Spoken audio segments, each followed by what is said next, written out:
Un gusto compartir esta tarde con ustedes en esta charla. Quiero agradecerles a los chicos que me invitaron y que están llevando a cabo estos seminarios. Les agradezco profundamente todo su esfuerzo, que me consta que es bastante por medio de Zoom, y también pues de algún modo a todo el público y en general por su tiempo, pero en especial a los alumnos de física, que sin ellos esto no podría ser posible. Bueno, pues la plática de las que yo les voy a hablar es de átomos multielectrónicos confinados en cavidades esferoidales prolatas penetrables. Esta es una de las tantas líneas de investigación que el doctor Salvador tiene y que, bueno, yo le estoy muy agradecida porque me invitó a participar en este proyecto. Ahora, bueno, la plática está conformada de la siguiente manera. Voy a hablar de un objetivo, cuál es la motivación, algunas aplicaciones, qué se entiende por el modelo de confinamiento, un poco de historia de cómo se implementó el modelo de Thomas Fermi-Dirac-Weizsäcker al estudio de átomos multielectrónicos, ya propiamente el cálculo sobre la cavidad esferoidal prolata penetrable, la metodología que seguimos, los resultados y las conclusiones. Bueno, el objetivo es estudiar la evolución de la energía basal de átomos multielectrónicos en cavidades esferoidales prolatas, dejando el núcleo anclado a uno de los focos. Pues es interesante estudiar este tipo de sistemas porque no solo a nivel académico, sino también por la creación de materiales de baja dimensionalidad, nos ha llevado a estudiar propiedades en estos sistemas, en cambios estructurales y químicos que han sido observados, y pues de ahí el interés de estudiar estos sistemas. Por ejemplo, se han estudiado centros de color que son impurezas dentro de sólidos, excitones, y bueno, el modelo de confinamiento nos permite simular a través de un potencial promedio la interacción de las partículas vecinas. Yo puedo estudiar un átomo o una molécula y el potencial promediado efectivo de la interacción de sus vecinos es la idea de este modelo de confinamiento atómico. La repulsión debida a los vecinos se puede modelar a través de un potencial efectivo que puede ser impenetrable o penetrable.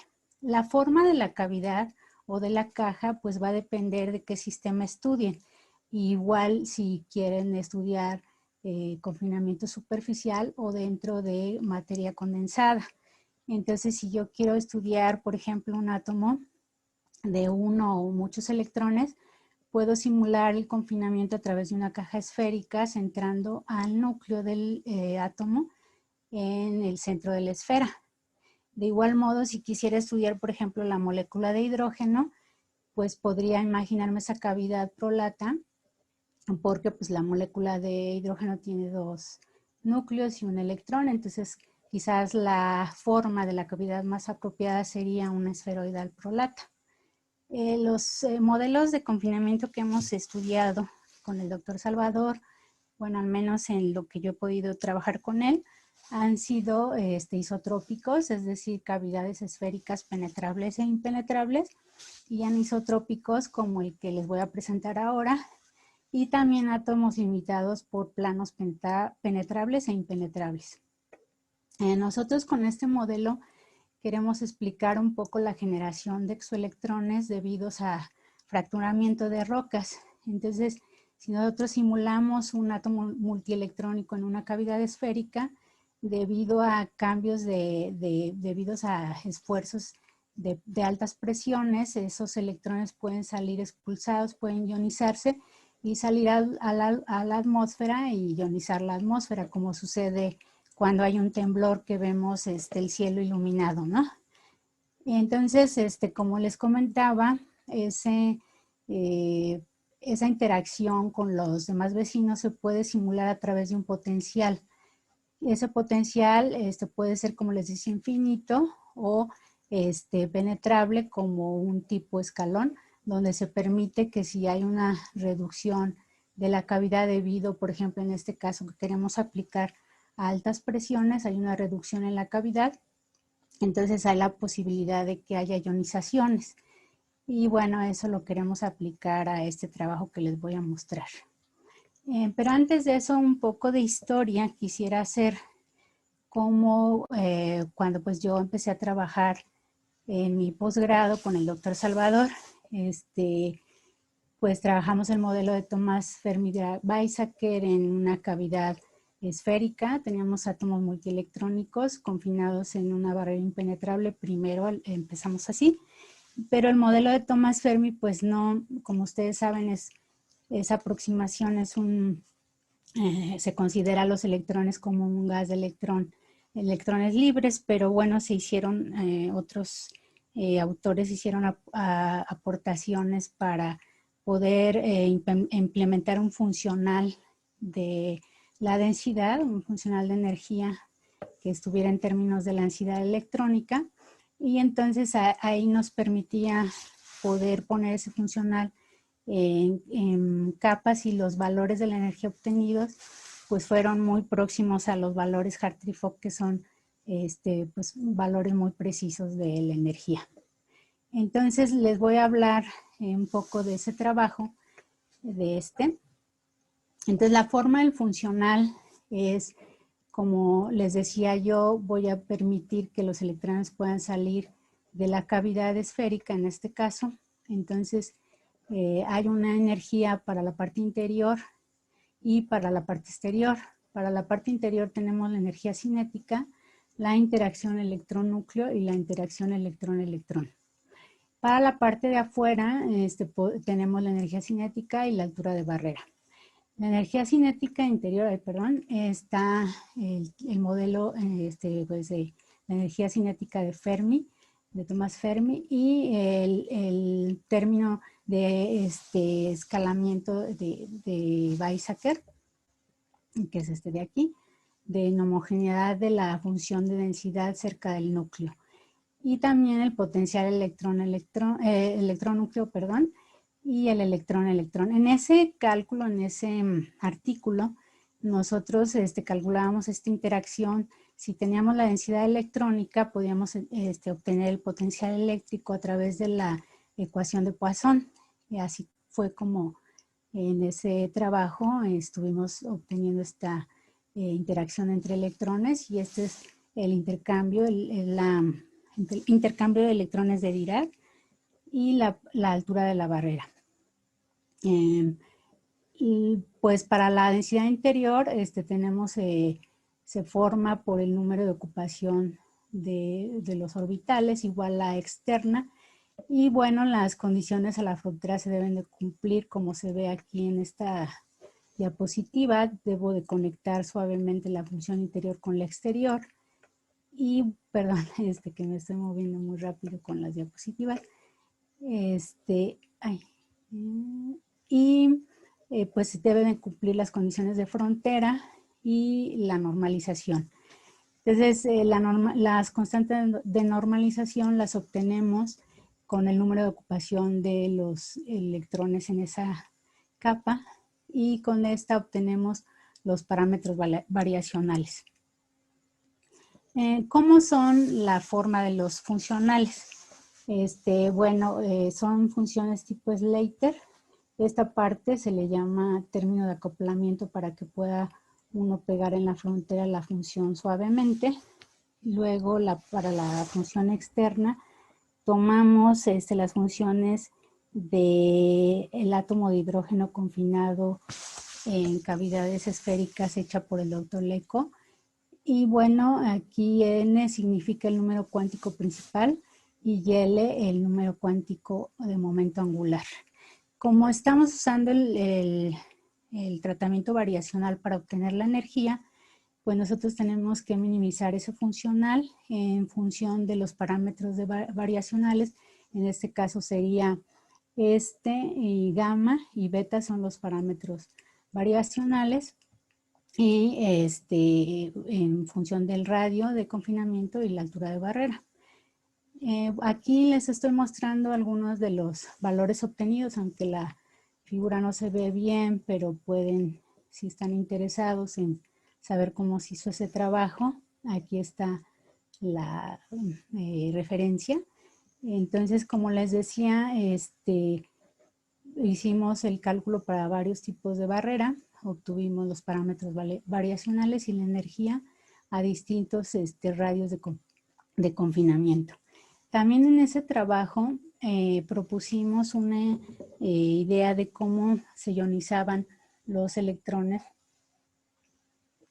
por ejemplo, para el átomo de carbono.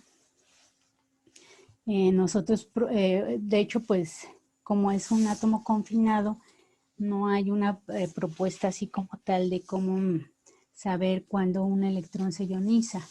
Entonces, cuando es libre, pues lo que dice la literatura es que cuando adquiere energía cero es cuando puede escapar y ya se ioniza el electrón, pero en este caso, como lo tenemos confinado, pues nosotros propusimos este modelo, ¿no? El poder graficar el sistema neutro y sus iones, y en el momento en que se traslapa o que tiene la misma energía el átomo de carbono y el primer ion, la gente decía que ahí era la ionización. Entonces nosotros propusimos que como este sistema está confinado, que más bien el electrón se desliga en este punto. Vean que esta línea está marcando cuando el electrón tiene energía cero y se desliga del núcleo del átomo de carbón, pero todavía le falta una energía, vencer la altura de barrera, que en este caso es 5. Entonces nosotros decimos que más bien aquí en esta flecha azul es cuando realmente el electrón escapa del confinamiento, y aquí entonces deberíamos de decir que es cuando se ioniza. Y así podemos analizar el paso de C+ a C2+. Aquí también tiene la misma energía y volvemos a encontrar que la evolución de los potenciales de ionización, la energía cero, pero entonces ese segundo electrón que se va a ionizar necesita vencer esta altura de barrera impuesta por los vecinos, como ya les había comentado, y en este punto entonces ocurriría la segunda expulsión de ese electrón y así sucesivamente, ¿no? Entonces, en ese trabajo eso fue lo que se propuso para poder explicar la ionización en sistemas confinados. Y bueno, siguiendo con esa historia, posteriormente el doctor Salvador hace una corrección al funcional. Como les comentaba, la interacción entre electrón y electrón se hacía vía ecuación de Poisson. Y bueno, en ese trabajo él propone ya hacer la integral pues repulsiva entre electrones. Y entonces observamos que la energía pues mejora sustancialmente comparada con los cálculos Hartree-Fock que hay para átomos confinados, pero en cavidades con pared impenetrable. Entonces eso mejoró mucho el funcional que hemos estado usando de Thomas Fermi-Dirac-Weizsäcker. Y bueno, pues con esas ideas, aquí estoy mostrando las gráficas del trabajo que hicimos primero con la corrección que él hizo. Y bueno, después él hace un cálculo de, bueno, ya sabemos la energía necesaria para que el primer electrón salga. Él hizo este calculito. Y bueno, entonces dijo, bueno, pues, ¿cuál sería la presión en la que estaría sometida ese sistema, ¿no?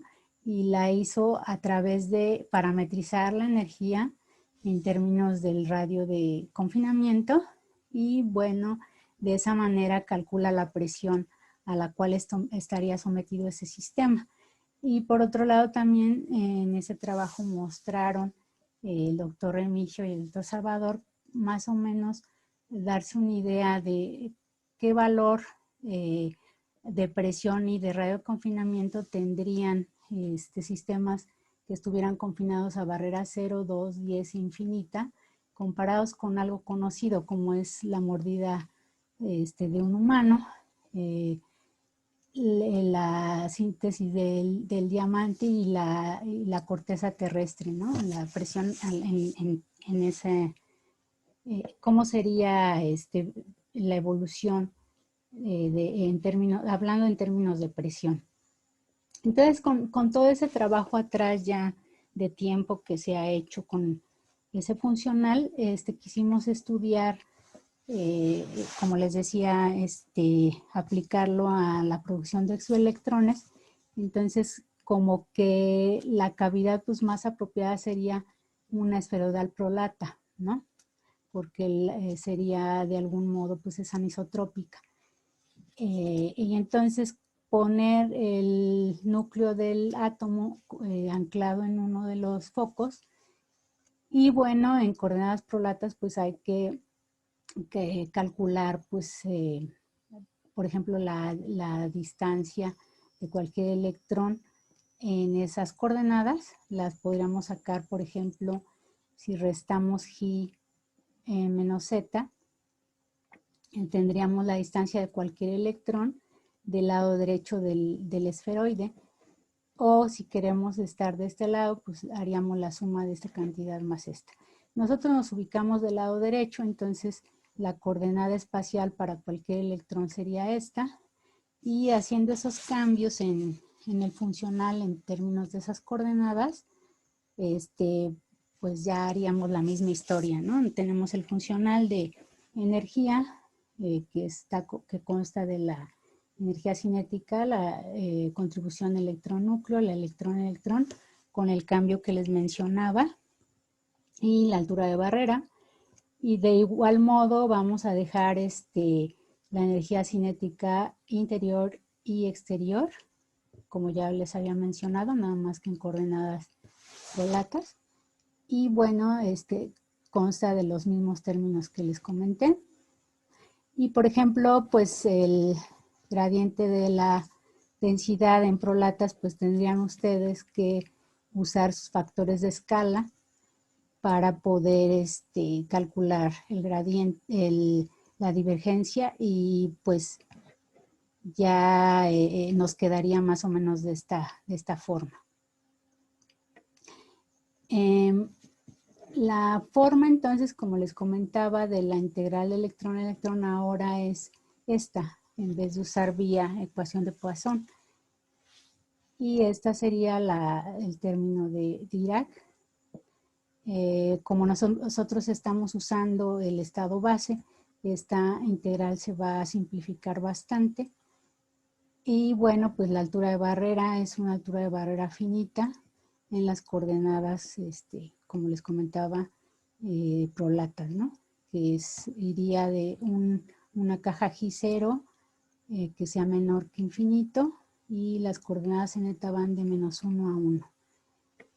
En este caso, un poco no fue fácil encontrar la forma de cómo serían la densidad de electrónica interior y la exterior. Aquí eso un poco nos llevó tiempo de ver cómo sería la forma de la densidad interior, pero este término de acoplamiento sí permanece igual. Entonces, FIDE1, la forma para la parte interior sería esta, donde n también es el número cuántico principal, d es la distancia focal, como se ve aquí, y luego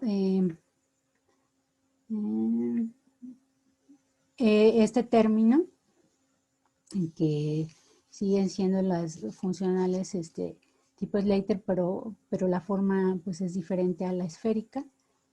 Y la parte externa, fíjense que la parte externa está aquí. Sería muy parecida, salvo este término que tenemos aquí. Esa parte fue donde tuvimos, bueno, nos tardamos un poco porque recuerden que estamos usando el tratamiento variacional, entonces los parámetros variacionales pues deben de ser congruentes con los cálculos, y bueno, el escoger esas funcionales pues no fue sencillo. Y de igual modo, pues igual tiene que cumplirse con las condiciones a la frontera para encontrar la constante de normalización exterior en términos del interior, o sea, lo mismo que se hizo para el caso esférico, pero pues la forma es distinta, obviamente, pero los pasos sí son los mismos.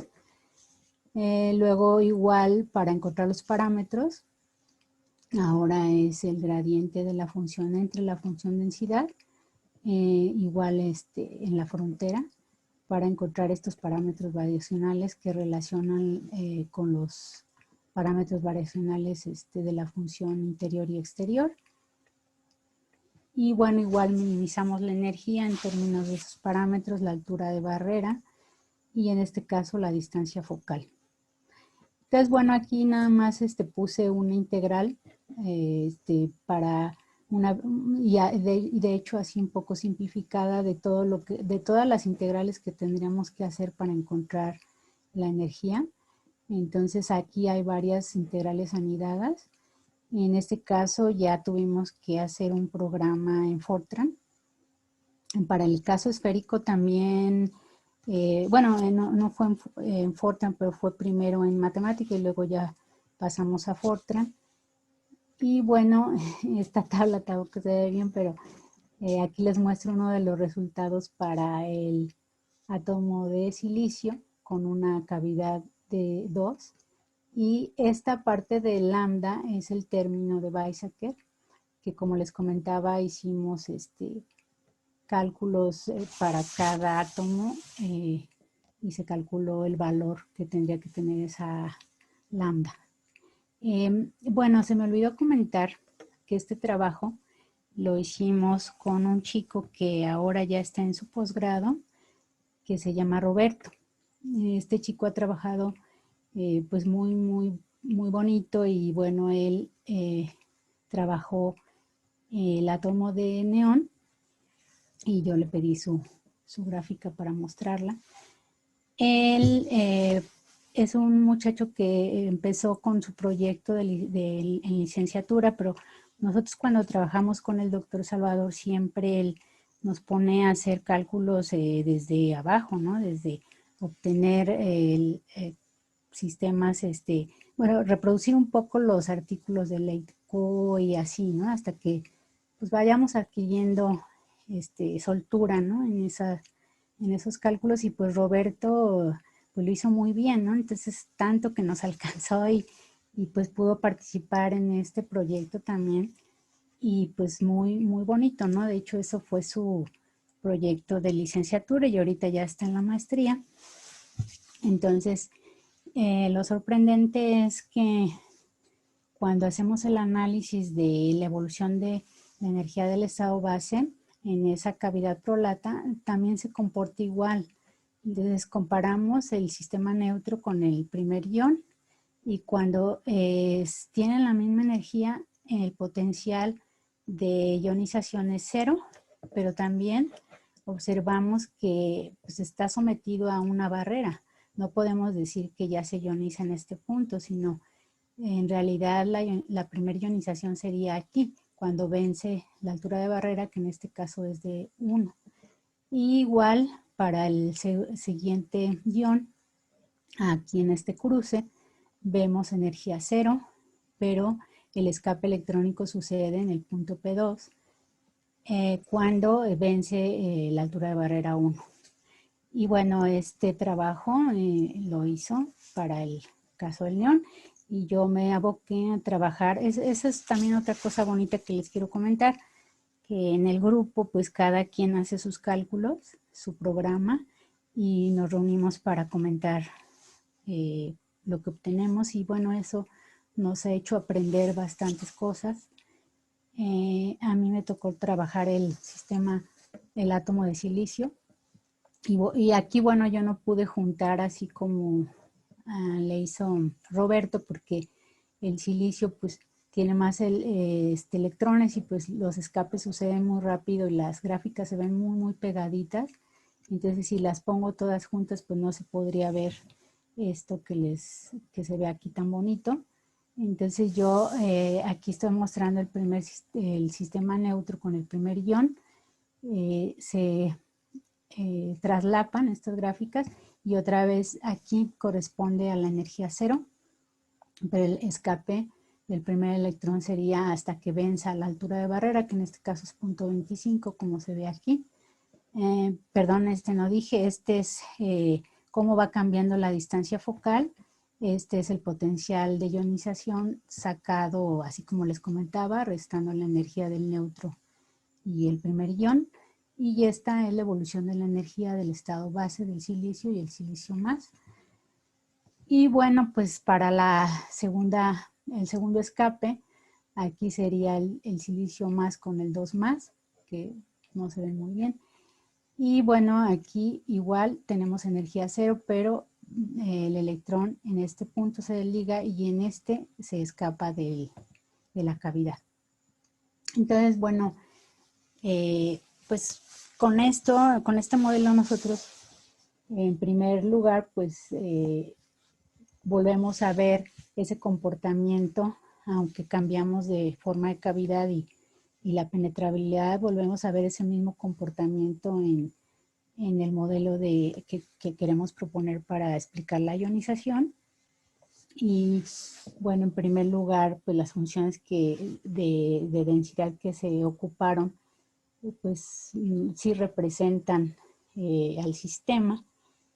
El poner una altura de barrera es de algún modo más realista, ¿no? Porque si tú vas reduciendo la cavidad, pues, los electrones adquieren más energía y tienen que escapar, ¿no? Y en cambio eso no se ve cuando la altura de barrera es infinita. Y como les comentaba, el ver en el helio, en el silicio, el mismo comportamiento que se vio para cavidades esféricas, pues nos da cierta confianza, ¿no? De que el modelo que proponemos para explicar la ionización, pues es algo razonable. Y con estas ideas podemos proponer esto para poder explicar la generación de exoelectrones debido a esfuerzos en fracturamiento de rocas a altas presiones. Bueno, pues es todo lo que platico acerca de mi trabajo. Espero que les haya gustado y que, pues, si tienen algo